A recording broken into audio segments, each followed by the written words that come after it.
Yes, as you can see, we have Dr. Aladdin Ridlow joining us as the moderator and the four panelists. Why don't we start the session with a big round of applause? Okay, good afternoon, and thank you for the kind introduction. And welcome to this very interesting session. This is on innovation talks. And for this particular session, we're going to talk about issues that we were discussed earlier in the previous session. It's about AI and digital technologies in general, and how the region is able to navigate this complexity in the future, particularly in the context of ASEAN-Korea partnership.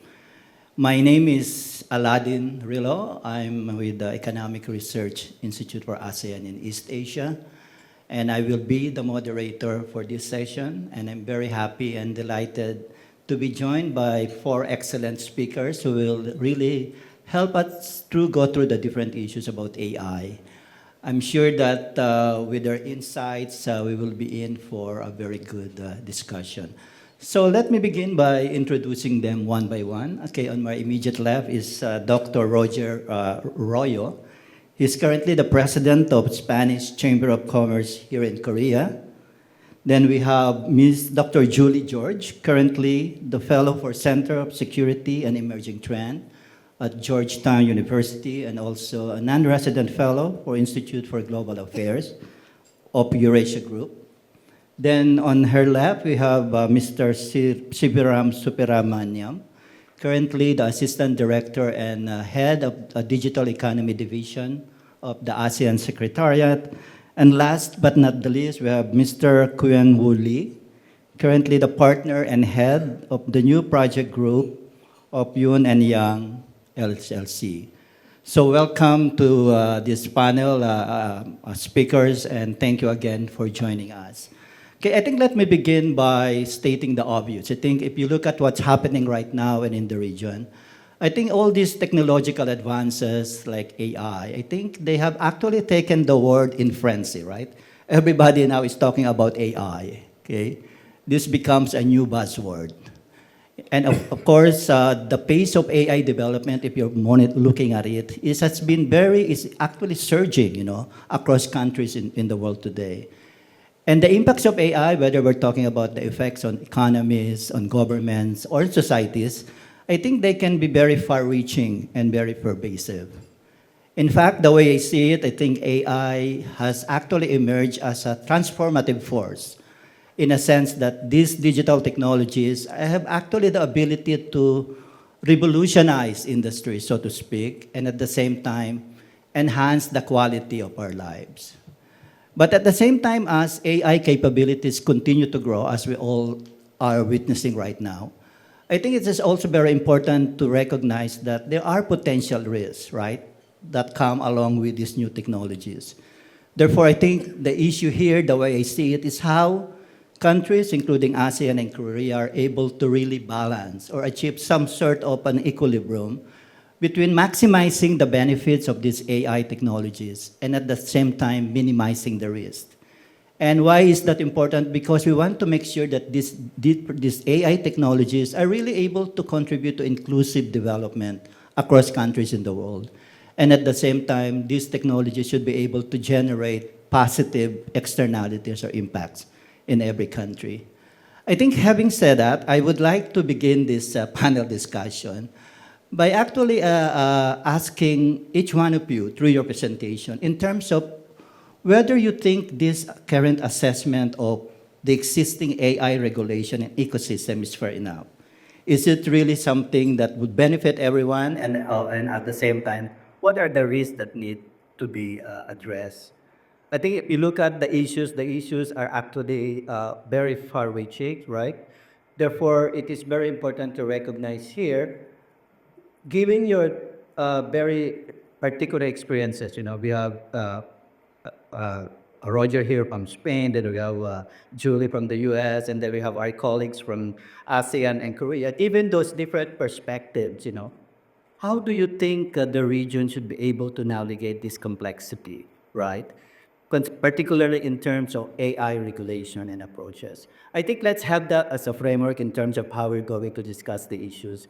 And to begin the discussion, let me first invite Dr. Royo here to talk about the ASEAN, no, the EU AI Act, and and the implication of that in the context of ASEAN-Korea partnership. Roy, sorry. Thank you. Thank you very much. I would give you first a little bit an explanation why I'm talking about Europe or what's my perspective. Because as we say, I'm the president of the Spanish Chamber of Commerce. That would be a link between private and public organizations. However, I did my PhD at KAIST. That it means I have also a link with the Korean ecosystem as well as the Korean policies and regulations.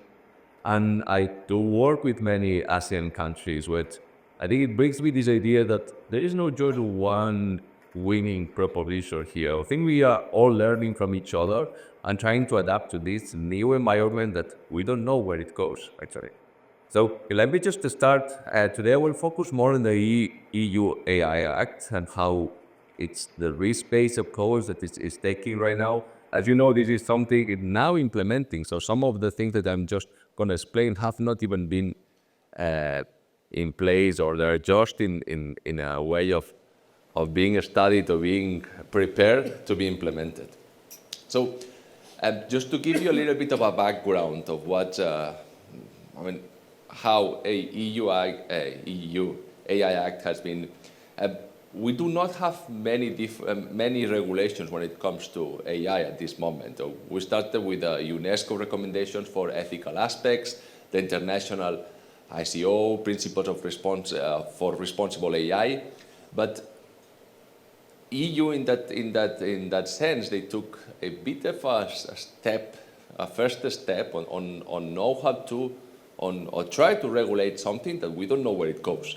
So in April 2021, I'm sure you did not use, for example, ChatGPT or whatever solutions as much as you do right now. Perhaps we've just been 2-3 years with them with us, but EU was already thinking, so where AI is going and how we can make sure it's not just giving benefits to one company or two companies or 3, 4, 5 tech leaders, but also to the rest, and can bring the productivity, and also not just the productivity in terms of money, but also like an ethical and non-biased user perspective on that. So that started in April 2021. It was negotiated for many years until on August 1st in 2024 was adopted by the European Union. So this is something we are just at the beginning of. So the chapters of this AI Act structure are, as you can see, 13 chapters with more than 102 articles and 144 pages. We're talking just right now, how difficult it's going to be to take or to have those pages updated, because many of those regulations are changing depending of the different solutions or technologies that are appearing to the market. And that's why it's challenging even to regulate something that is in such a fast growth. So the general purpose of AI, it's basically trying to understand or how we can regulate all the GP AI models. So I'm sure you might be familiar with some of them, like the one from Google, Gemini, or Llama, or the one from OpenAI, and trying to understand which ones do have, let's say, higher impact in people's life. And for example, if something is biased on those LMS systems, then that might be having giving us difficulties on how to understand, or having not just trustable data, but also data that is, again, is not going from one direction or another. So this is first, let's say, the framework on how we need to start on understanding AI. And then we have 3 different approaches, and that's why when I talk about the EU point of view, because we do have the right, let's say, the hard law that is trying to navigate on a law that fits all these solutions that we have right now. We have also this ASEAN perhaps made soft guidance that it's a bit less in terms of policy or regulations a bit less strict and more focused in business friendly or being a bit more flexible. And then we have maybe Korean, which is a bit in between. No? It's like more focused in innovation. As you know, like innovation is at the core of the Korean's economy. And it means the AI regulation with balance in terms of, okay, we need to make sure it benefits people, but at the same time, we cannot just stop innovation to move forward. So those are the three different ways that maybe we will hear today, and we can also discuss which one is better or worse. But today I'm going to explain on my perspective also the European Act, which is a bit more hard law. So the European law or the European AI Act, it differentiates the regulations depending on the risk. So it goes from minimal risk, where there is no restrictions when it comes to AI solutions or AI services. So then the majority of AI systems will fit here. So it means there will not be a problem. But then when the risk increases, for example, when it comes to like chatbots or something that we have an interaction, and if there is a bias, we need to know that there is a bias, right? If we need to be a bit transparent. And that's when we have this limited risk. Let's say not the biggest GPAI models are not fitting here because they are mainly, or you will see later that are more capable than that. But the chatbots that you will have in a website or you will have in an agent that would be fitting in a limited risk. So we just need a bit more transparency of them and some copyrights for GPAI and so on. But then the systemic risk starts, and that's when we need to assess and mitigate the risk. So if if 1 million of people are using ChatGPT, then it means we need to understand how the information is coming, or how we can mitigate that this is no going in one direction or another. It should be as objective as possible. So then we need to do that risk and test and reporting, or actually those companies should do, in order to make sure there is no problems on that. High risk is when law enforcement has to be used. So for example, government that is using AI needs to make sure, since later on that can have consequences, legal or penal consequences, that there is we can audit those AI solutions. And then unacceptable risk, it means like it's prohibited. And this is when we use AI to score people, or we use AI just to differentiate from, for example, imagine race, or then that's prohibited. We should not use that. You have to have a person with a limitation of bias there, and not a sandbox that you never know where it comes. So the fundamental risk, as we say, non-regulators, video games, spam filterings, that's not something that we need to be worried about regulations, but then limited risk as transparency requirements, chatbots, emotion recognizing, deepfakes, that one, it has limited risk, so we need to make sure. GPAI models need to, again, be transparent, and high risk, as we talked before, that needs law enforcement and so on. So as we talked at the beginning, this is something is just happening right now. As we say, the 1st of August, this law was approved, and the prohibitions started in February 2025. It means that just at the beginning of this year. We had on May 2nd, the first GPAI Code of Practice, so how all these companies should be transparent. The rules for general purposes also happening, and penalties are happening just this summer. And I don't think there are many penalties at this moment, but then it will go and it will implement higher regulations with time. So the penalties, as you can see, depends. For some companies, you might say 35 million is not a lot, but we try to limit the risk. However, if it's like for a small company that is doing a high impact, that might be something to think about.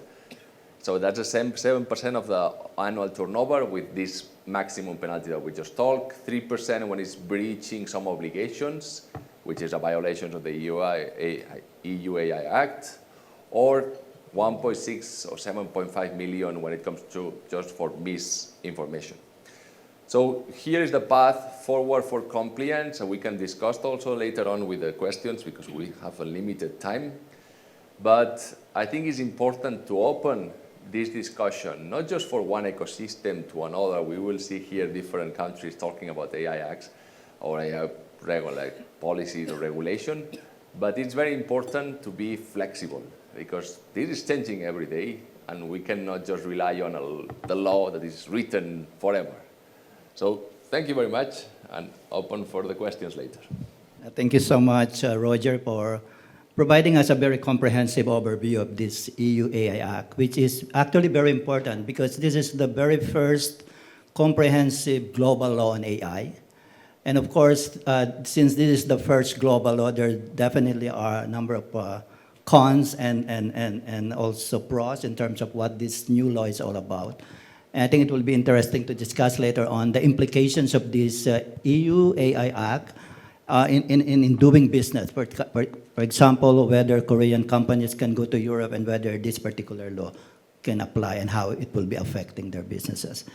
Let me now turn to Julie. Okay, I think the same question, Julie. In terms of, I want to know more of your perspective in terms of AI regulation, particularly from the point of view of the U.S. and also in relation to how U.S. is trying to balance between AI innovation and ensuring competitiveness in the economy. Maybe you can further walk us through that. Thank you. Great. Thank you so much, and thank you, Dr. Rillo, for that kind introduction, and to the AKC for giving me this opportunity to be on this panel. I'm very excited to be here, not only to provide a perspective from the United States about AI policy directions from past, present, and future, but also to learn from each and every one of you, especially from the ASEAN region, about how we can think about AI and leverage it for good and to minimize the concerns. So my name is Julie George. I am a fellow at the Center for Security and Emerging Technology at Georgetown University. This is a research organization that seeks to include rigorous evidence-based research to help inform U.S. policymakers. I'm also a non-resident fellow at the Institute for Global Affairs at the Eurasia Group. So let me just continue.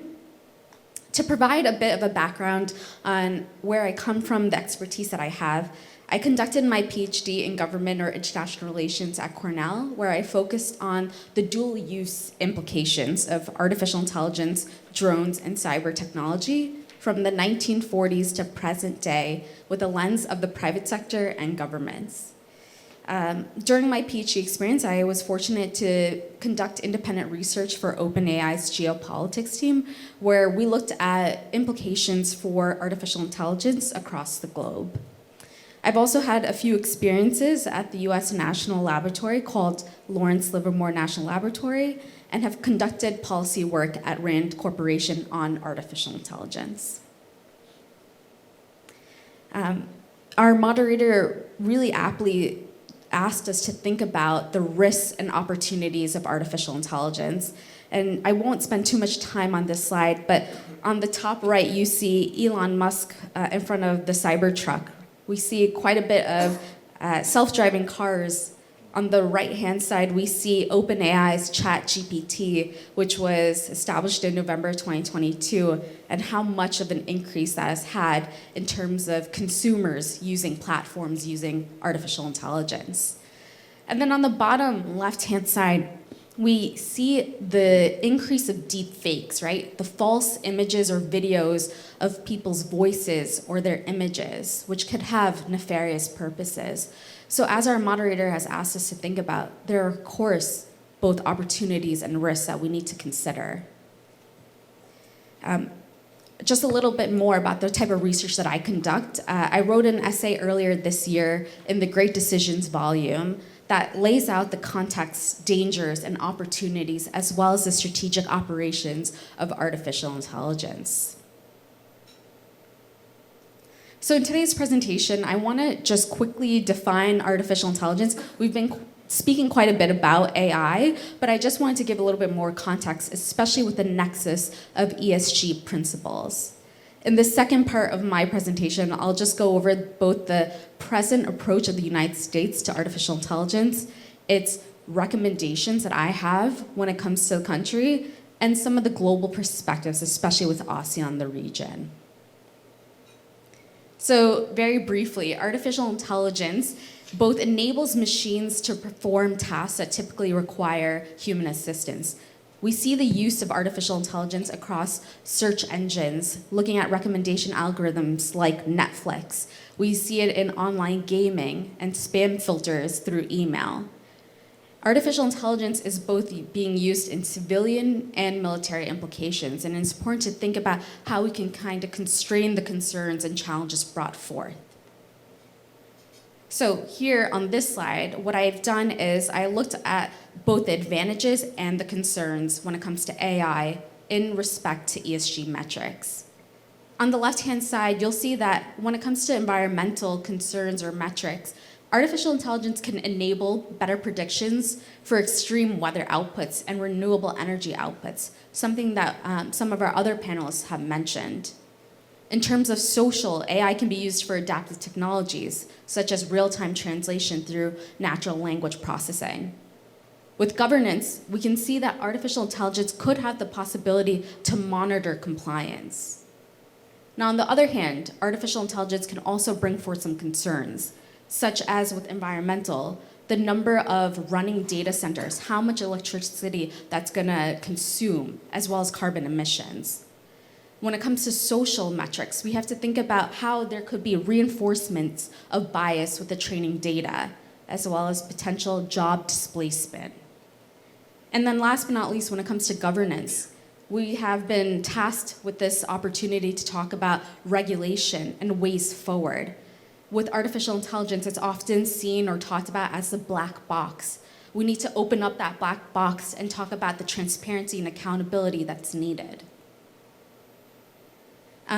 My colleague to the right of me talked about UNESCO as well as the EU AI Act. I think these are great ways forward of thinking about risks across different types of tiers. But something that I also want to just maybe expand upon is the US CHIPS Act, which was really established in 2022 to strengthen American manufacturing when it comes to supply chains, but also thinking about national security risks with the hardware components. But how is the US thinking about artificial intelligence in its present day? With the Trump administration, the second administration, we see that at the beginning of this year, President Trump removed the executive order, rescinded Executive Order 14110, which was the safe, secure, and trustworthy development and the use of AI. And the Trump administration has put forth this stance of deregulation and innovation first. We then also see a few months later, President Trump saying that there should be the repeal of the CHIPS Act. A few months later, in June of 2025, we see that the Trump administration has rescinded the AI diffusion rule, which was set forth to think about tiered systems of risk and chip exports. And then just 2 months ago, in July of 2025, we see the Trump administration come forth with its own effort called the American AI Action Plan. It has 3 pillars, which I'd like to highlight. 1, about accelerating AI innovation. 2, building AI infrastructure. This means both hardware, like chips, but also the software components with data centers that's needed for these large language models. And then 3rd, the pillar of being about international diplomacy and security, with an emphasis on reducing regulatory burdens and fostering private and public sector collaboration. I'd like to now turn to discuss some of the policy recommendations that I have for the United States when it comes to AI with respect to ESG. When it comes to environmental policy recommendation, I would encourage us to think about how we could build transparency in concrete terms. And this could look like publishing energy outputs, power usage effectiveness, and water usage effectiveness across the federal government and data centers.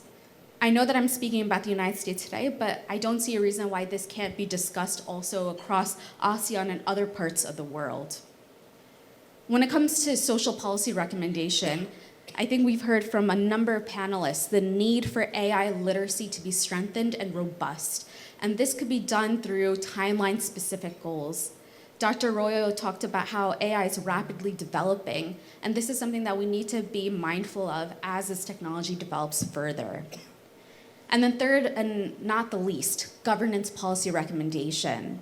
Here, I think what we should emphasize is aligning transparency. And one way that we can look at that is the G7 Hiroshima AI process, which looks at making model disclosures open with capabilities, safeguards, and incidents. And in this manner, we can operate with other allies and partners. Specifically, I want to also take the time to discuss ASEAN-Korea partnership on AI. I've thought of 3 different pillars that I think the ASEAN-Korea partnership can be strengthened, and that's through robust engagement, institution building, and expanding the reach of innovation. Here, I think what we can do, both across South Korea and the ASEAN other 10 countries, is hosting AI fellowships, AI briefings, and exchanges. This can be done at a level of across PhDs, master's students, undergraduate students, policymakers, private sector, bringing forward a collaborative environment. When it comes to institution building, I thought of the ASEAN-Korea Joint Institute, which is similar to South Korea's AI Safety Institute, which could bring forth ethics, safety, standards, and capacity building. And then last but not least, expanding the reach of AI innovation. Here, South Korea has the National IT Industry Promotion Agency, which really uniquely has a 5-year competition that focuses on entrepreneurship. And what I could see moving forward is us all working together with our global partners to bring forward cooperation and the expansion of budget. And last but not least, I'll just take just a few more seconds to talk about global perspectives. We see the 3 C's: competition, cooperation, and coordination, right? There's a lot of discussion of how AI is being used for risks and opportunities with US, China, and Russia. But I think where we should really emphasize our collaboration is through the public sector and private sector for responsible and reliable uses in AI. And then last but not least, with coordination, we need to work together to define, design, and deploy AI in a safe manner. The last few seconds, I'll just say, again, AI is moving target. We need collaboration in this multi-stakeholder environment. And then one of my favorite quotes is that with great power comes great responsibility. And that's something that everyone here is tasked to work together with. Thank you. 감사합니다. Thank you so much, Julie, for a very interesting presentation. I think another interesting point that you raised is how the U.S. has shifted, the policy in terms of AI.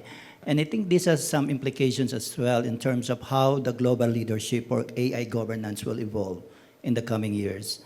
And also, and particularly when we look at the broader issue in terms of the geopolitical lines, everything right now is being directed to geopolitical lines, and I think the race for leadership for global AI is something that every country is going towards. So I think I have follow-up questions for you on that, Julie. But let me now go through to our colleagues from the region. Okay, starting with Sivaram here.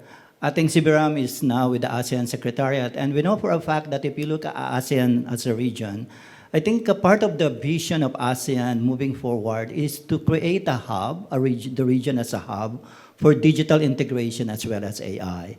And as a result of that, if you're following ASEAN, there's been a number of initiatives that have been implemented over the years. So it will be interesting to hear more about those initiatives from Sivaram. Thank you, Dr. Aladdin. Very good afternoon to everyone here, and I would like to convey my sincere thanks to AKC for having me here as well. Right. So as been mentioned, so just a quick introduction. My name is Sivaram. I'm the head of Digital Economy Division. So when you talk about digital economy, it's really cut across in many areas: digital payments, digital skills, and so on. So I oversee many of these initiatives. And one of those initiatives are also included on AI. So my topic of presentation today is to talk about ASEAN. How do we came up with this ASEAN Guide on AI governance and ethics? So to begin with, before we start, let me just give some statistics about ASEAN. So ASEAN, many of you should know that they are a block of 10 countries, ASEAN member state, we call them as, right? And we are a total population of 680 million people. And I would say that the digital transformation and digital integration has been moving very fast, has been mentioned by Dr. Aladdin, that 480 million out of 680 million are digital users. And out of 80% of these 480 million, they do some form of digital transaction. This includes your e-payment, e-commerce, digital trade, and so on, right? And ASEAN digital economy is expected to reach $1 trillion USD by 2030. So that is what the extent of digital economy on this. So going back to this, ASEAN, we've been always proactive. We always proactively come up with strategies when it comes to emerging issues. So this also includes on AI. Because way back in 2022 when ChatGPT came, and when everybody was talking about it, so this is where the ASEAN Digital Senior Official Meeting, which is called ADG-SOM, they came together, the 10 countries, and they say that, okay, how should we move forward as a bloc when it comes to digital economy, right?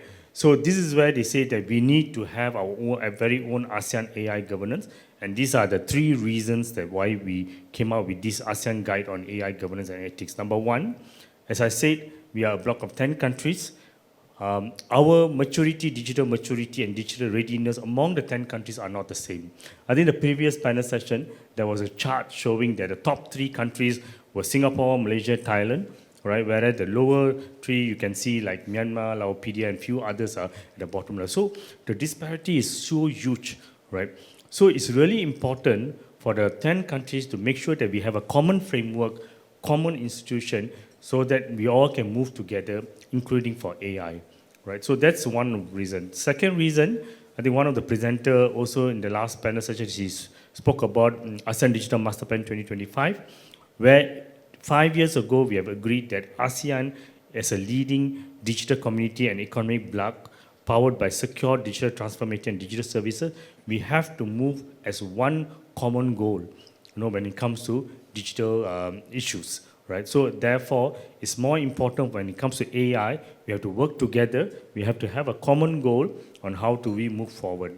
Last but not least, the reason why we came up with this, because I think in the opening remark, the Secretary General of AKC mentioned that AI is going to contribute $7 trillion globally in the next few years. And out of this $7 trillion, $1 trillion is going to come from ASEAN itself by 2030, right? So looking at all this is where the ADG-SOM members came together and they say there's a need for an intergovernment common standards for AI that defines the principles of AI governance and provide guidance to policymakers. Now, we all know AI, there's 2 aspects of it. One is the growth, and the other one is the risk part of it. The earlier panel session, many of them spoke about the growth of it, right? And this panel session is more towards talking about the risk of it, right? So when we wanted to come out which area that we want to look at as ASEAN, we did a benchmark study. And this is where we got to know that on your left, what you see are the key concerns, right, that AI can portray in the next couple of years. Number 1, obviously, impact on labor. I think many of you spoke about it. There is a potential of job disruption, workforce disruption. One of the key things is number 2 is the biasness and fairness. How AI works is AI will go through it's based on data. It will go through a massive amount of data, able to analyze and come up with results. So the question is, what is the source of this data? Where is AI is looking this data from? Is it a specific region, or is the data reliable? No, where is the data is coming from? So this is where it creates biasness and fairness. No, we cannot take ASEAN as a model and to look into certain issues when the data is coming from a different region where it may not be, you can't compare with ASEAN. The second is transparency, right? There's been a lot of AI application has been developed. When I was in China, just giving an example, right?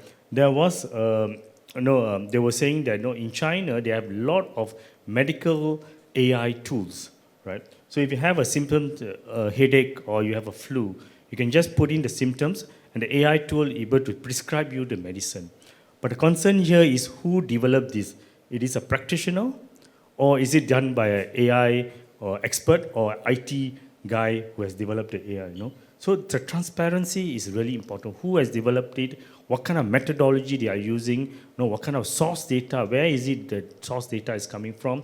Is it a legit data? No, is it validated, verified, and so on. So it's really important for transparency and this element to be in. Last but not least is the privacy and security, right? This is where AI is able to go through any form of data and you'll be able to collect your personal data and able to come out with some analysis and show some form of solution. So your personal data is being out there, whatever it is, it will easily be extracted by AI. So there is a huge concern in terms of privacy and security, right? So let me just move. So the first thing we did was we did a benchmark study. We looked into all over the countries, and you can see on the screen on your left-hand side. So we got to know that big economies like China, EU, and some intergovernment organization like UNESCO, OECD has already come up with their own EU, AI practices, right? And we also got to know that member states have already started looking into AI, and they have their own ethics guideline, because this has been a concern for most government. So when we look at this guideline, it actually talks about two things. One is the potential impact of AI, and also what are the risks and challenges. Now, in terms of AI governance approaches, so I think Roger spoke a little bit about this, but I think I just want to talk a little bit more on this. When you talk about AI governance, how do you approach this AI governance? You can segment this into four main areas. Number one is the risk base. So this is very obvious that EU has taken this risk base, whereas I think Rogers mentioned about the 5 areas of risk they're looking at when you come up with a solution. Then you have the rule base. Now, rule base is more specific on what you can do and what you can't do. It's very, it's either black or white, or it's binary 1 or 0. Things that you can do and things that you can't do. So China has been practicing this. Then you have the principle base, which something that is not a hard law, or is what Roger mentioned about soft law, where there is a general guidelines, the key principles, the government should regulate on key sectors when it comes to AI to avoid the issues of earlier I mentioned about the biasness, transparency, and so on. And last but not least is outcome based, right, where Japan is looking into this, trying to balance this between the risk that you have in AI, at the same time, what kind of outcome it can give, right? So there's a various of these, from all these 4 principles, all these guidelines, ASEAN decided to look into principle-based, because as I mentioned, we are a block of 10 countries, right? Different maturity, different readiness, so we cannot be very stringent in terms of rule or risk or even outcome. So we have a more moderate level of regulating on AI. So these are some of the example of principle of AI governance. So we look into other countries. So these are some of the key principles that some other countries are regulating in terms of AI. With that, when we started in 2022, it took us almost a year plus, right, to develop our own guideline, because we know this is evolving, but we wouldn't want to rush for things, right? So that we just want to make sure that whatever principles, guidelines that we are coming up with is it can be usable and also practicable for all the member states. So with that, in 2024, during the ASEAN Digital Ministers meeting, the ASEAN Guide on AI governance and ethics was endorsed, right? And they have these 7 core principles, as you can see on your right. The guide also talks about the national level, what needs to be done, and the regional level need to be done as well. So these are the 7 guidelines. I think in lieu of the time, I'm not going to go into detail, but these guidelines are available at the website. Please have a look at it. What is important at the regional level, we can do wonders, but what is important is at national level, there's a lot of work to be done in terms of upscaling the workforce, supporting AI innovation. There's need to be at the national level, there's need to be investment in AI research and development, right? And what are the tools that businesses are going to use? And more importantly is the raising awareness among the citizens on the effect of AI. And this is a regional level. Let me just go to the last slide. So with that, based on the regional level recommendation, we collaborate with the US government. We came out with the ASEAN Responsible AI Roadmap, which goes into the details, the steps, how do we implement the guideline. And then we have established the ASEAN Working Group on AI governance. And now we also have a guideline on generative AI. What are we also doing is we have this thing, something called Digital Economy Framework Agreement.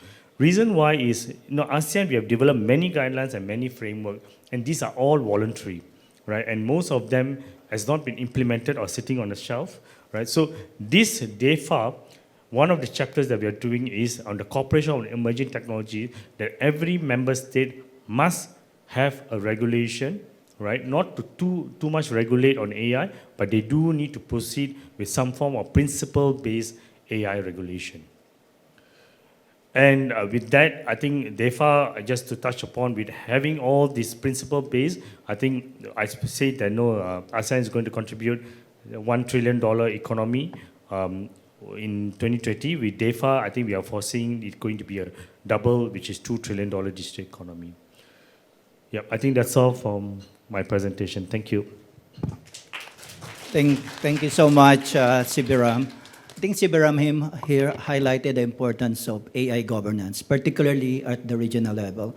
Because if you look at AI adoption, it is not a very simple proposition, right? In a sense that you have to take into account many aspects of how to build a robust AI ecosystem.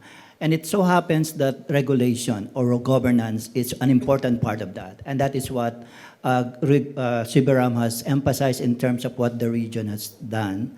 But at the same time, I like the fact when you mentioned about the importance of implementation at the country level, okay? Because at the end of the day, the adoption and development of AI would depend on how countries are able to implement the right measures and regulations. That is why I would like to hear more from Mr. Lee, from our colleague from Korea, on what Korea has done so far in terms of addressing AI regulation, particularly in terms of how to balance between competitiveness and innovation in the context of Korea. Mr. Lee, please. Okay. Yeah. I will treat the 4 major topics.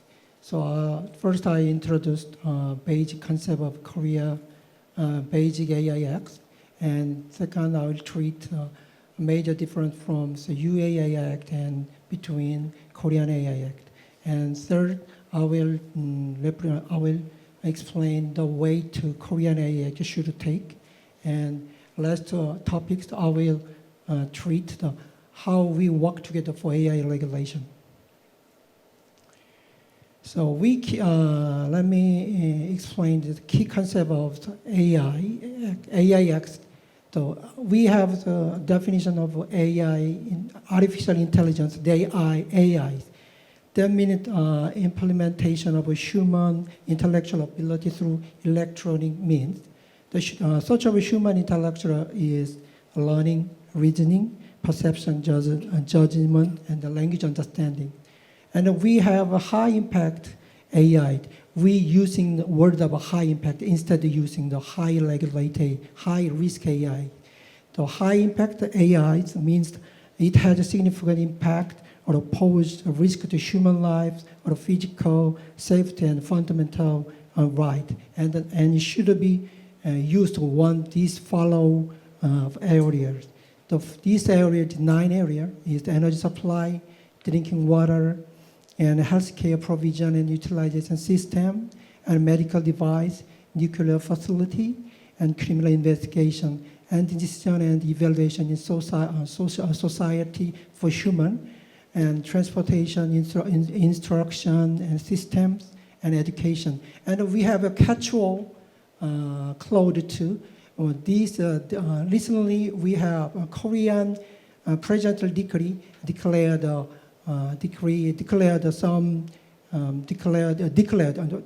Korean presidential declared now provide, but it has not a special content for catch-all.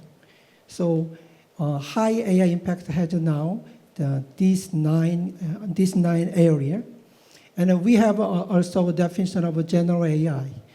General AI, AI system that generate text, sound, or video, or various output by mimic the structure and characteristic input data.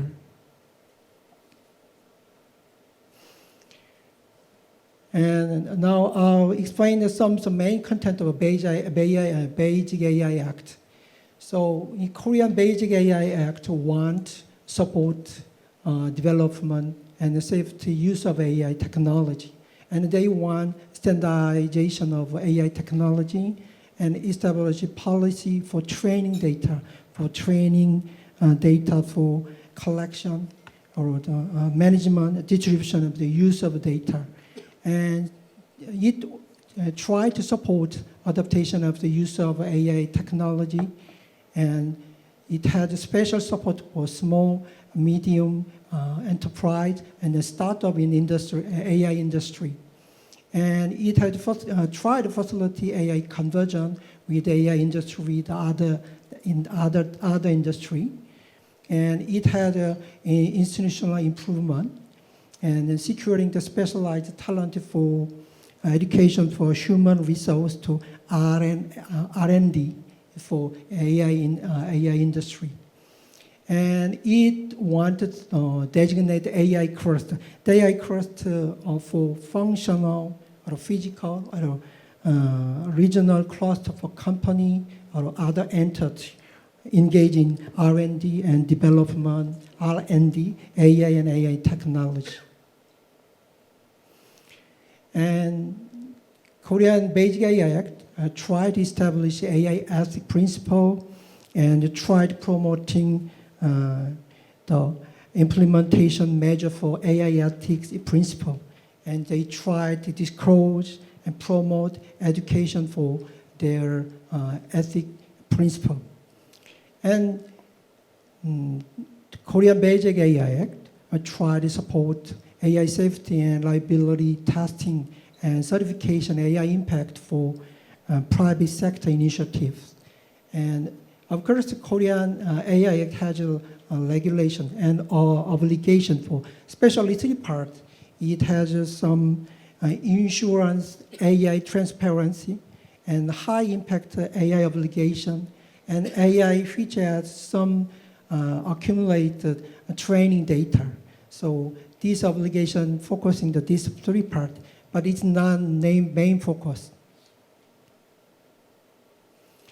And second part, I will explain the main difference between Korean AI Act and EU AI Act. For the first difference is the regulation directions. So EU AI Act mainly risk-based regulatory approach and is more clear regulatory in nature than promoting AI technology. But South Korean AI Act is aimed to promote industry rather than regulate, focusing on high impact. So focus and institutional supporting growth of the high AI ecosystem, AI industry. And the regulation impose certain ethical and safety obligation for some region, but it did not try to hinder the initiative of private sector.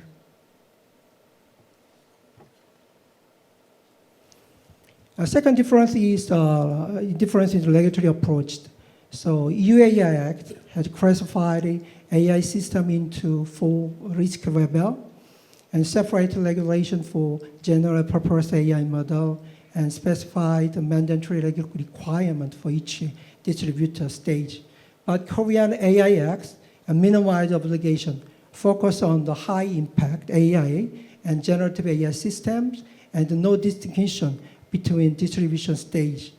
So it tried to identify high impact and obligation to ensure transparency and obligation ensure safety of AI system, which have accumulated certain amount of data training. So recent presidential decree get set almost the same threshold this data accumulate to UAI. So in Korea, 10 and 26 flops, the accumulated data, we call that is the special AI system for, but in UAI Act has 10 and 25th flops. There is 10 times our Korean regulation is have 10 times more than the UAI Act. And UAI Act has prohibited AI practice, but Korean AI Act has not. There is no provision for prohibit act, which means we not allowed the prohibit AI practice. And high risk and high impact scopes compared to these compared to the UAI Act. UAI Act used case in Annex 3 or sometimes Annex regulations Annex according to Annex 1. It has the broad scopes of a high risk AI, but in Korean AI Act, have the narrower scope compared to UAI Act. It has a limited and least definition of AI, high impact AI. So, and as for the supply chain parties, UAI separate regulation for obligation each party in AI supply system. But in Korea, obligation limits the AI business operator. It subdivided AI development business operator and AI use business operator. But there is no distinction between the obligation of the two.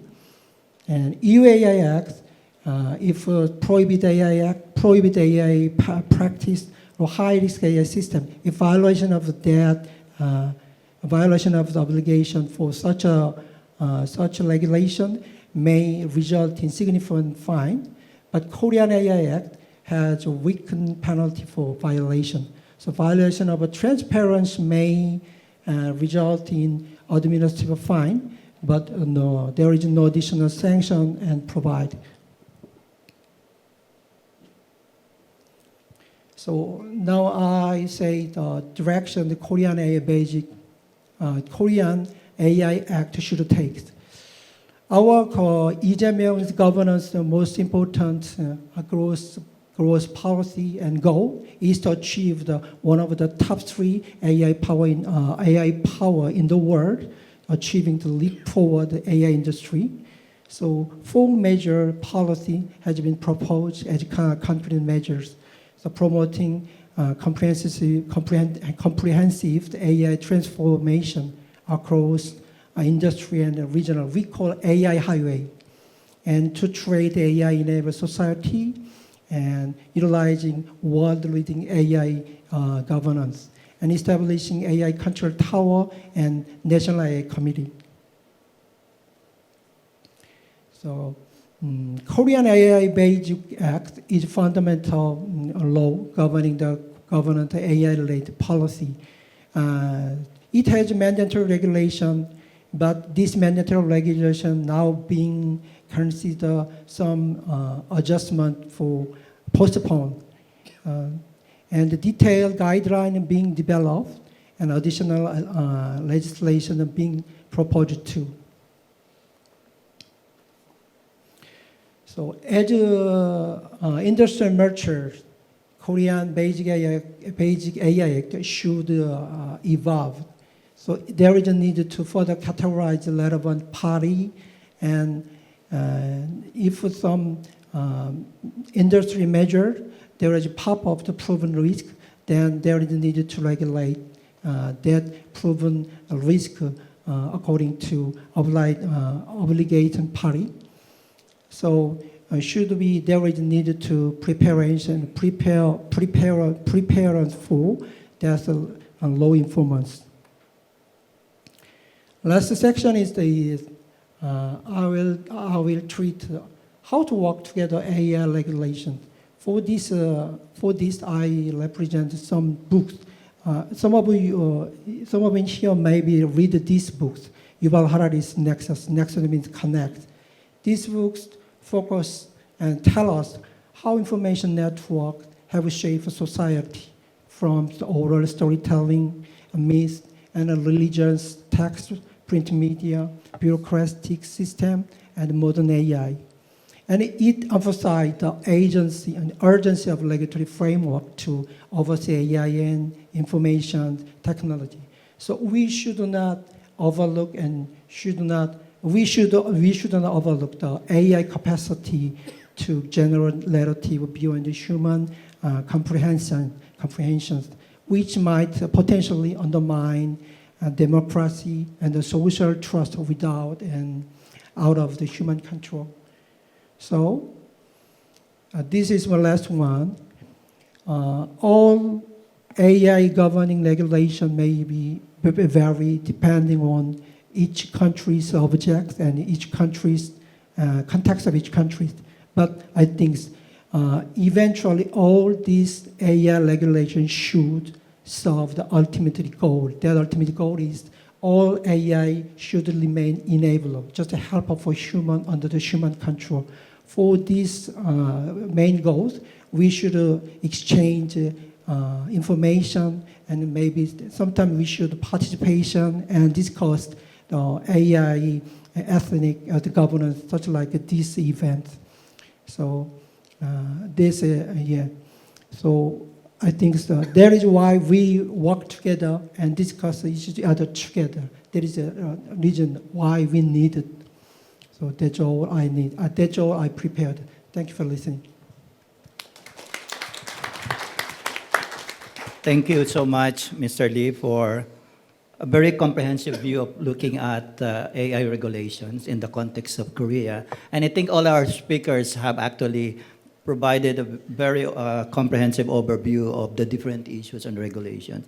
But interestingly also, there are a number of issues and points that each speaker has raised with regards to AI governance. And I would like to follow up on some of those issues that you raised during your presentation. Maybe I would like to start off with Roger here. In your presentation, you mentioned about this EU AI Act, right? Which is basically risk-based. I think the approach is very interesting the way I see it, in a sense that it provides a greater transparency in terms of what will be the regulatory framework for AI. And at the same time, I think it promotes, through this act, how to have more trust, okay, into the AI, into the technologies, and how we can some kind of regulating standards. And for me, trust and standards are critical when we talk about developing a robust AI governance for every country. But at the same time, if you look at when I look at the AI itself, the act itself, right? While there are definitely benefits in terms of those issues that are raised, I think there are also some kind of criticisms, right? In terms of, for example, the compliance requirements can be very burdensome for small firms in particular, because everything is risk-based. You have to make sure that you have a very strong risk assessment to be able to make sure that your activity is not really violating any AI rules or something like that. I think given these pros and cons, Roger, I just wonder what are the unique opportunities that this EU AI Act can create for Korea and ASEAN industries in particular? And also, maybe as a follow-up to that, how can ASEAN and Korea leverage on this particular act to be able to further strengthen the AI governance in this region? Yeah. Thank you for the question. And first, apologies, because we all just talk about acts and policies, and it's kind of a bit boring if you think about like all the differences between acts, how we use risk, impact. I think at the end, we cannot forget that what we are doing here is trying to make sure that AI is used for humans and is made by humans in a way of, at the end, the data comes from us, the data comes from all this knowledge that we have accumulated. So all policies, acts, and laws need to follow that in a sense of, okay, you need to make sure that what comes from, whether you're doing a large language model, or whether you're doing, anyway, just something about image, that comes and serves humans. And that's why here, I would say that the opportunity, I know there's a lot of paperwork and not just policies, like rules to follow, right? And that in some way it would be a burden. I mean, it is a burden, and but this burden, let's don't take it as, okay, I need to comply and do everything that is given by law, and just like make sure I find a way to develop my system or my solution so nobody will complain. Not in that sense. I think it's better just to be transparent by default. I mean, make a solution that whether you are in Europe, you are in the United States, you always have enough, let's say, reasons to say, okay, that's for humans, that's for us, that increase, this is transparent in a way that that's how it's developed, and if someone wants to come to see it, I'm ready for it. So instead of thinking as a burden, I would say as okay, let's take an opportunity to make AI solutions ready to be transparent. Okay, that would be my first advice. It means whether you call it risk or impact or whatever. I think that's the most important is transparency. I think my other question is in terms of how to leverage, how can ASEAN and Korea, for example, take advantage of this new EU AI Act? Because when I look at it, there are definitely issues in terms of how businesses can operate let's say in Europe, given some of the provisions under the Act can be very stringent. Mm-hmm. So do you think there are opportunities there, I think the opportunity is also about collaboration. I mean, we know that there are amazing solutions happening here in Korea, amazing solutions happening in EU. We cannot just let like few companies to take the lead and just follow, but more into collaborations between companies, collaborations between regulators, between policymakers, collaborations that make a framework that is not just creating silos, like, okay, I'm here, I'm there, I cannot move around, but a collaboration means let's make a framework that at the end we all have the same ultimate goal, and that's I think where the opportunity comes. And from a business level, which is also my level as well, I would say collaborations in terms of open source systems, collaborations on companies to companies. And I think that will enable us to cross-border, not just areas, but also continents and regions. Thank you. I think collaboration is also something that was discussed earlier in the previous session. Julie, let me turn on to you. I think you made a very interesting point about the importance of AI global governance, right? And coming from the US, I think definitely US has a very important role, right, in terms of this global governance for AI. But at the same time, if you look at the reality, there are a number of competing countries, right, who have some interest in terms of where to lead in terms of this AI global governance. For example, we have the US, we have the EU, and we have China, okay? I think they're all trying to make a position, so to speak, in terms of how to lead the world in this global AI, and at the same time, providing different approaches, right? We've seen in the case of the EU, it's a very risk-based approach, U.S. it's trying to balance innovate, focusing more on innovation, right, and competitiveness, which is I think different from what the EU is doing here. I think my question here, Julie, is that given this competing interests right now, you know, how do you think countries should be able to cooperate together? And at the same time, if you look at what's happening right now in the world, everything, as I mentioned in my introduction, seems to be redirected toward geopolitical lines, right? Therefore, the way I see it, there is definitely a risk of what I call technological fragmentation if all these geopolitical lines intensify. Therefore, given that scenario, you know, this increasing geopolitical fragmentation, so to speak, how do countries can cooperate together, Julie, you know? And coming from the U.S., and then how do you think U.S. should position itself in that? Well, thank you so much for that question. I think that's the million-dollar question here today that I hope that we can all answer. How can countries come together to cooperate, collaborate when there are competing interests?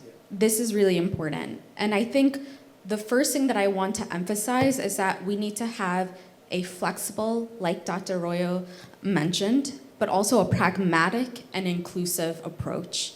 And the reason why I think that is because artificial intelligence is rapidly developing, and we need to keep up with it and think about both the challenges and the opportunities.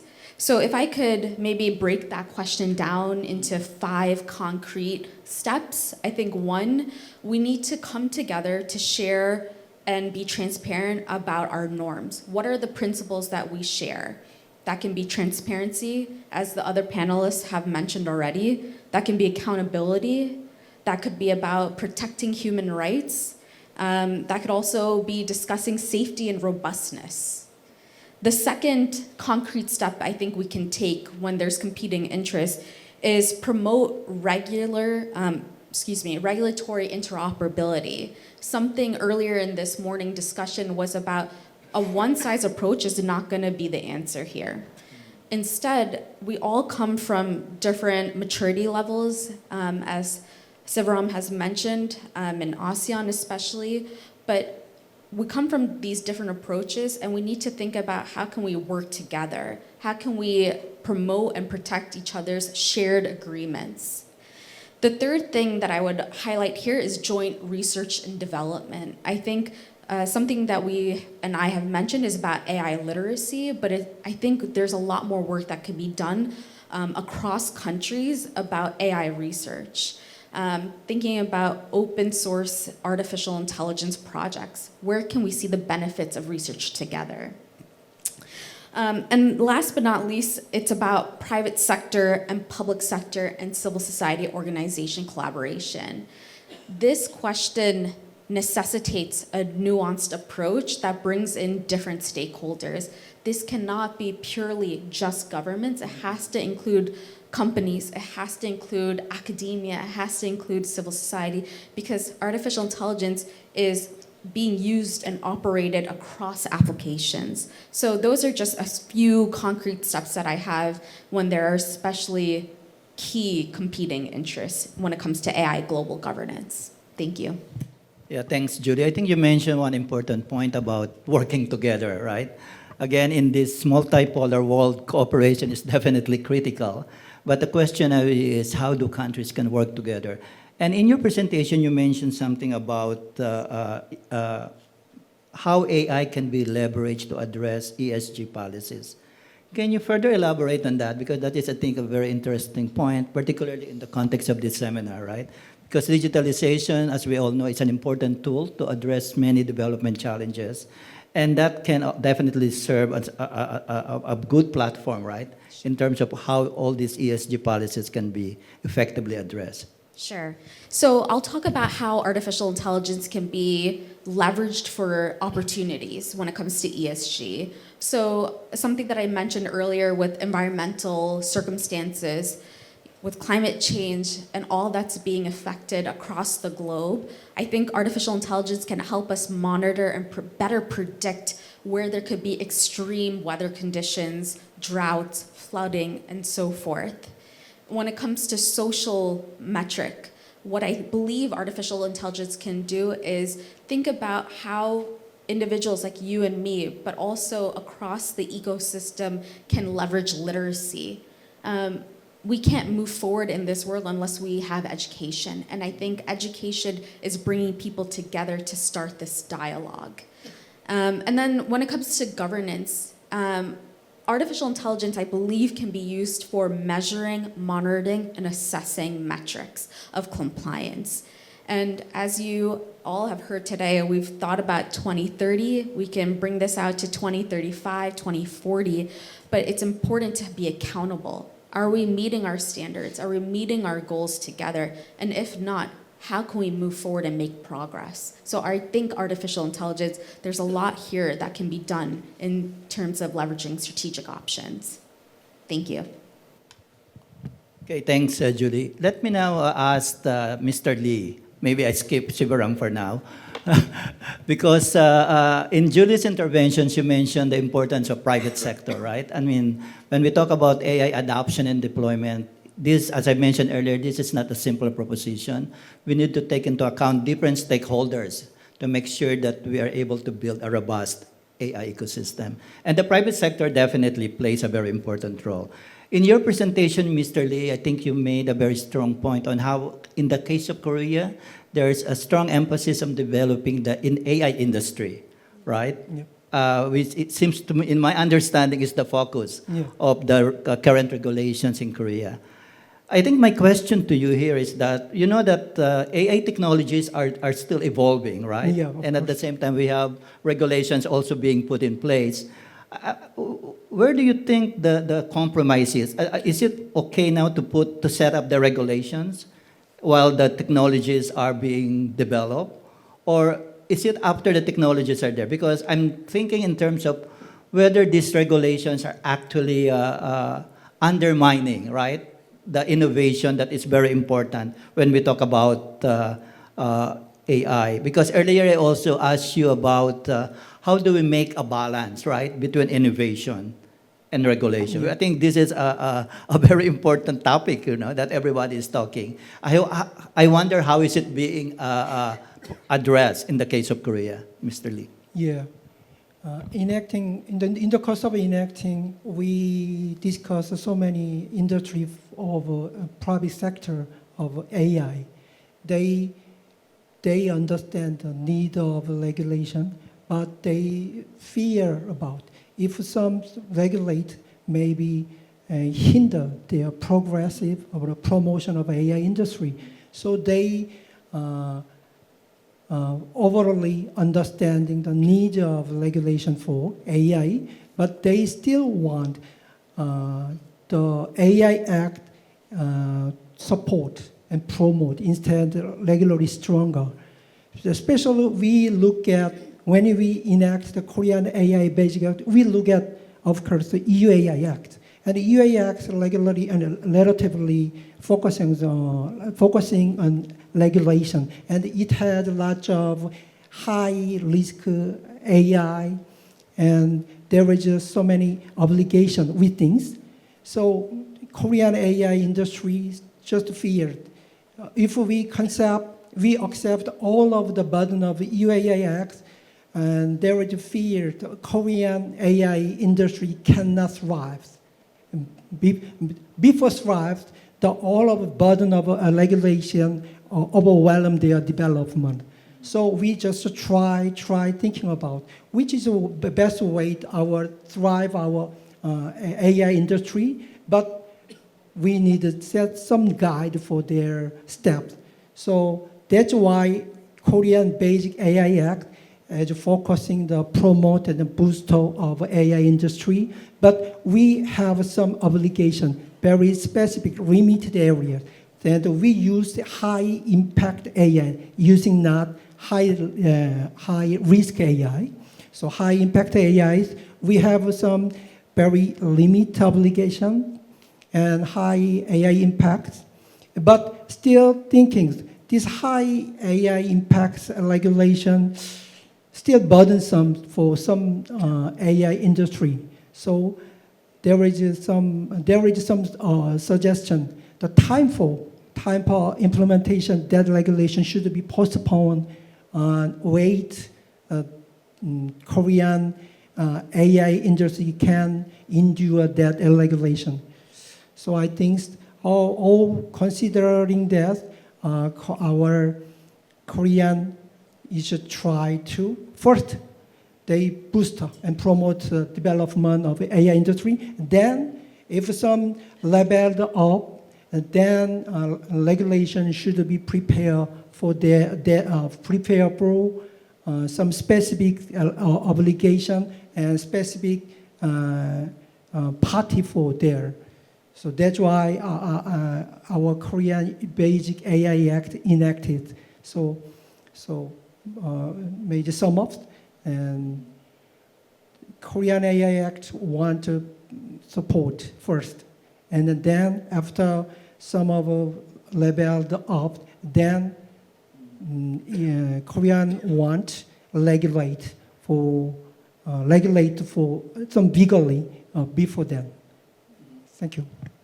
Are there, I'm just curious, are there specific incentives, Mr. Lee, given to the private sector in terms of ensuring that they're really able to develop these AI technologies and really contribute, to the economy? What sort of incentives or mechanisms being used now? So that the private sector can really get into Incentive. the innovation. So the Korean Basic AI have some lots of supporting systems. So they make some trust for AI private sector and support for AI certification, AI assessment for initiative, private initiatives. We have support. That is, I think, the example for our incentive of progress, incentive of a public sector. Okay. Thank you. Thank you so much. Now let me turn to my friend Sivaram here and talk about issues related to ASEAN. I think in your presentation, you highlighted this new initiative, the AI governance, right? For the ethics, right? Yes. I think that is a good initiative, and you know that in ASEAN there's so many initiatives being developed in the region. But I think for me, the main issue of implementation is key. So I wonder, Sivaram, looking at this, all these different initiatives, what do you think will be the critical factors, in ensuring that all these initiatives are really gaining traction, in terms of ensuring that ASEAN becomes really the hub for digital integration as well as AI? Thank you for the question. I think this question has been asked in many other forums as well. So essentially, ASEAN is not just one country. It's a build of 10 countries, right? So the first issue that we have, like what I said, when it comes to digital, right, the readiness, the maturity, it varies across. You cannot compare Singapore with another LDC equivalent countries in ASEAN, right? So it always been a question, what are the priorities of those countries? Is digital a priorities of those countries? So the first what we took is the political will, for the countries to make sure that they, number one, digital transformation or digital integration is their political will. They want to do it. And even so, when it comes to AI.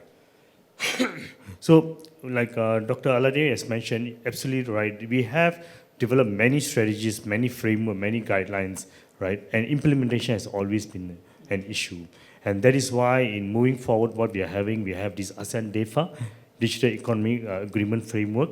What does ASEAN-DEFA does is, it talks about key principles, what are the key things that ASEAN as a collectively need to agree, as an agreement for them to move forward, right? So in the case of digital integration example, we all agreed that an example, a digital payment is one of the important issues that we are dealing with.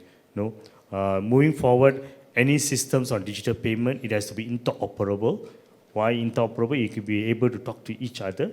it has to build on international standards, or more importantly, it has built open standards so that it allows innovation and so on. Same goes to digital trade, cybersecurity, and so on. So when it comes to AI, also to gain the political traction, the political will, what DEFA is doing is, one of the clauses is, number one, among the ASEAN member states, because of different maturity, they need to work, collaboration is important. They need to share best practices. When there's a sandbox or there's an innovation that's happened that is proven, they need to share with each other. So this is something legally binding the 10 member states for them to do this. Number two is any tools or any development that's been done with regards to AI, must be some form of guideline, international guideline to be followed from the ethical perspective, right? So we agree the fact that it's important, it's growth, allow growth, but we also come with responsible. It has to be a responsible growth rather than just growth alone, right? So this is where DEFA is making sure we are putting some clauses to it. So that's number one, political will. Number two, you can't just have political will, but you don't institutionalize at a national level, right? So I think that's one of the biggest.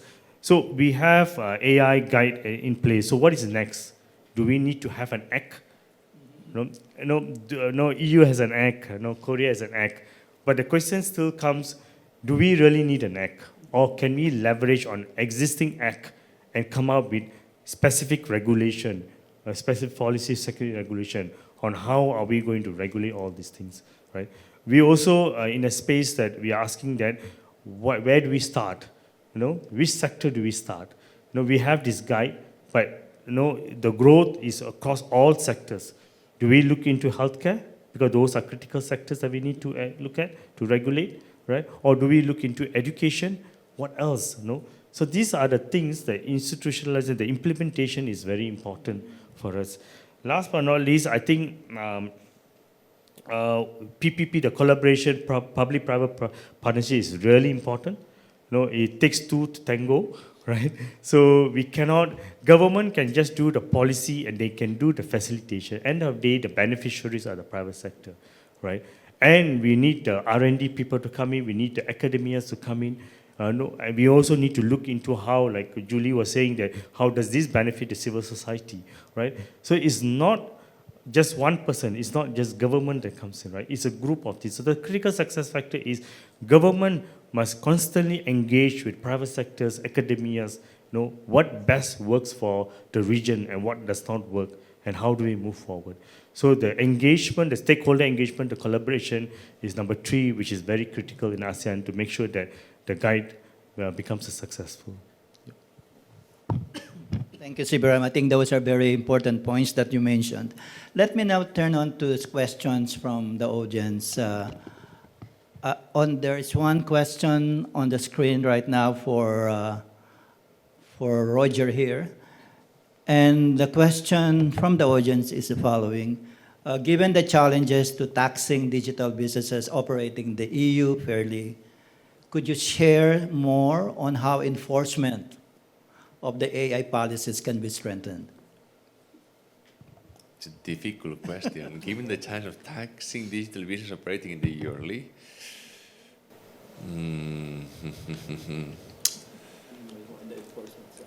yeah, I mean, in the enforcement side, the idea is we talked about incentives before, right? What's the incentive of companies to be more transparent, be more accountable, be more... I think that's where all those, let's say, penalties or all those extra taxes or bureaucracy should go for. Like it's, okay, I know like we would love to be in a world where companies by themselves, they come first with solutions that and show why they are good for people.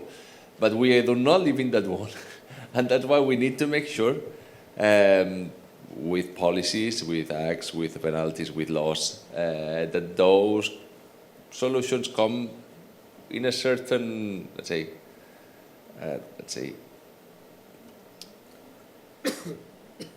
they benefit like the ecosystem as a whole, but also they benefit people as individually. Just to go again with what we talk about collaboration and the public partnership, I think I would say that, for example, we do have in Europe the programs, this framework of collaboration, especially with R&D, called Horizon Europe. I'm sure many of you are familiar because Korea is now part of, it's like a European member, or part as a member in this program. And that enables a lot of collaboration that sometimes can create opportunities to develop from scratch or from TRLs that are not in commercialization stage, solutions that can be done or even can be implemented in more than one country. I'm not sure if ASEAN countries are on the line of collaborating on these Horizon programs, because I know, for example, Canada is already in, Australia is coming soon, and many other countries in the area. Okay, Canada is not in the area, but in the area of ASEAN, many other countries will also start coming into this program, and that might be an opportunity to start developing solutions that are not just one region based, but are also for the ecosystem as a whole or our regions as a collaboration. And I think that would be a better incentive that even not just a punishment per se, that it come with a penalty. Thank you so much, Roger. There's another question here. I think this is for Sivaram. And this is with regards to the AI guidance for ASEAN, which, as you said, is well formulated. I think the question is asking for the progress of implementation, especially at the national level, and also whether there is already an alignment with governments or other bodies, since the enforcement of this guideline require strong rule and control. I think this is a very challenging question maybe you can try to answer this. Yeah. So let me answer the first question. How is the progress of the implementation? We are still at the capacity building stage, right? I think ASEAN, 99%, 97 to 99% are MSMEs, right? They may not understand the critical or why. First of all, the adoption of AI is slow. The number two is they may not even understand why AI safety or AI, governance and ethics is important, right? So we are collaborating with many our dialogue partners, in the case of US, China, and also to some extent Korea, on how do we implement this guideline across and how do we create the awareness among the ASEAN member states, right? So that has been in progress because this guideline was endorsed last year, and we are moving forward on this. The second question, is there already alignment with the government, other bodies, policy, and enforcement of guideline requirement? Yes, so there has been a collaboration. So like I mentioned earlier, we are collaborating with the US, China. We are setting up with, for example, China ASEAN AI Center. We are trying to set up this, right? We are doing the same with the US. And we are looking into the different areas on how this AI ethics and governance can be implemented across ASEAN countries, right? So industries in Singapore, they may not need awareness, an example, right? Because they are multinational companies and big companies, right? The MSMEs also are exposed to some extent to AI and AI regulations and so on. But then if you look at the lower developed countries, right? There's more need of capacity building, awareness building, and so on. So we are collaborating with our dialogue partners on how should we move forward in implementing this. Yeah, thank you. Thanks, Sivaram. Another question for Mr. Lee. I think this is about Korea's AI regulatory framework, which is perceived to be more relaxed compared to the EU's AI Act. I think the question is this approach driven by concerns that stringent regulations could hinder technological innovation? I think this is related to your earlier intervention. Yeah. Because Korean AI Act contain the minimized obligation, just focusing high impacts, and the main content is the supporting system or helping system for AI industry. So that is the difference between EU-AI Act, I think. That is why Korean AI regulatory framework is more relaxed compared to EU-AI Act. And that, I think, is already explained. And this is driven by concern. The string of regulation hinder the technology innovations. During making the act of the Korean AI Act, we discussed so many industrial person, and we hear of that stringent regulation can suppress the thrive and promotion of AI industry. That's why our Korean Basic AI Act contain mainly for contention for booster and helping, and the minimum contention for regulation. AI. Thank you. And I think the last question is for Julie here. And the question is that, again, in the world of nationalism, which is growing, which actors could play an important role in addressing the challenges of AI? And how, and in terms of fostering international cooperation for a positive global impact? This is a really interesting question, and I'll probably disappoint whoever asks this. Because I don't personally think that one actor is most crucial. And the reason is because it's an ecosystem where actors really need to depend on each other. There's a lot more collaboration, especially from the United States perspective, of the US government working with private sector companies, right? We've seen OpenAI, Anthropic, Google coming to the White House to have discussions about safety and about how we can think about assessment.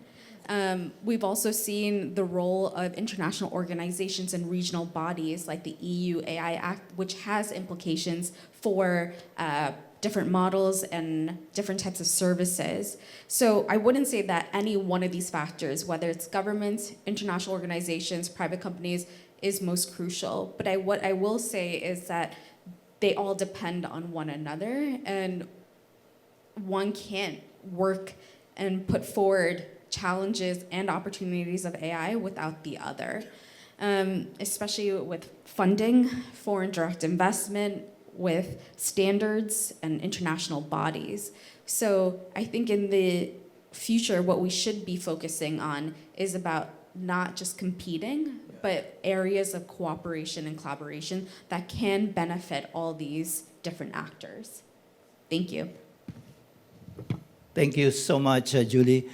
Maybe as a parting word, I would like to ask each one of you to provide some kind of a message, because when I look at the ecosystem of AI, it's a very complex ecosystem, right? As Julie mentioned here, there's so many actors, so many stakeholders are involved, and that there are different elements of the ecosystem as well. Whether those different elements work together is another issue. But I wonder, from your own perspective, maybe just to give me just a parting message in terms of building this ecosystem. What is the most important thing that you think is important or critical? It can be from the perspective of your region or your country or whatever. What is the most important thing that you think countries should be able to address? Maybe we can start with Mr. Lee. Yeah. I think may cite Yuval Harari's context. So I think the most important thing is eventually all AI governing regulation should ultimately solve the ultimately goal. That goal is AI should remain just in helper or enabler for human under human control. That is the most important things.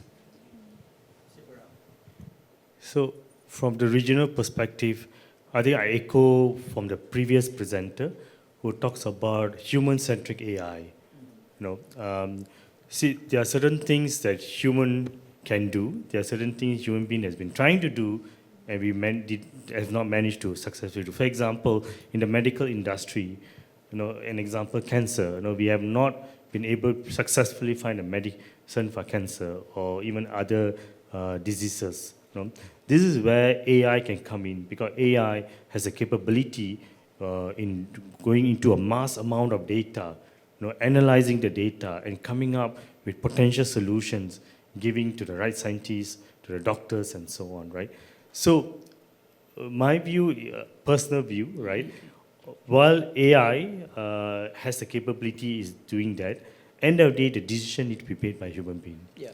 For people like you and me, right? So AI is being used as a tool, but AI is should not be used as a decision. AI should not make the decision. The decision should come people like you and me, right? By using AI as a tool to come with analysis and so on. The moment AI start making decisions, that's where the things get haywire, and that is why the ethics part comes in, the governance part comes in. Yep. Thank you. Julie? I think similar to my other colleagues, for me, the most important thing is trust. This is all centered on humans, like Sivaram has mentioned. Artificial intelligence, the training data set, the compute data infrastructure, that's all being designed, deployed by humans with technology. And we can't have cooperation or collaboration without trust with one another, coming into forums to have dialogue. So I would say trust is the most important. Thank you. And Roger? I think every single time I think about the word, then it's like, okay, no.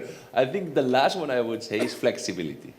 Okay, we have many important words, but flexibility and being open, and I think I heard before open-minded, but the word of flexibility means like we cannot just wait and see and then, okay, you put the jail and try to think that everything's going to be inside. No. I think we need to be flexible, understanding the reason why we are creating those solutions and how they are actually giving us a lot of benefits. I mean, emails have been, I'm now capable of sending 100 of emails in an hour. Before I was just like sending 10. So it benefits me a lot and it benefits you a lot. Just let's be flexible and open to understand the benefits, but also to be ready, because that will come out with some drawbacks that we need to be aware of. And I think with trust and flexibility and all this, let's say, people focus and using and being an AI as an enabler for us, that we can overcome. I'm an AI optimistic, so I think it's going to be positive for us. Thank you. Okay, thank you so much. I think the things that they've said, for me, simply suggest that AI adoption and deployment is not a simple proposition, as I kept on saying, because it's a complex thing, right? And therefore, because it's a complex entity, it requires not a single entity to make it happen, right? The private sector is important, governments are important, the civil society is important. Everyone, the people, they have to make a contribution to make AI technologies work. At the end of the day, when we talk about AI, as mentioned by some of our speakers, it's not about the technology. I think it's about human, right? Whether humans are there to be able to make these technologies really happen and work, I think is the most important thing. Otherwise, technologies are there to continue. They will continue to evolve, you know. But I think the message here is that individuals like all of us have to be ready to make sure that we're able to really embrace all these different technologies that will become more complex in the coming years. I think with those words, I just would like to thank my excellent panelists here. Please join me in giving them a round of applause. Thank you.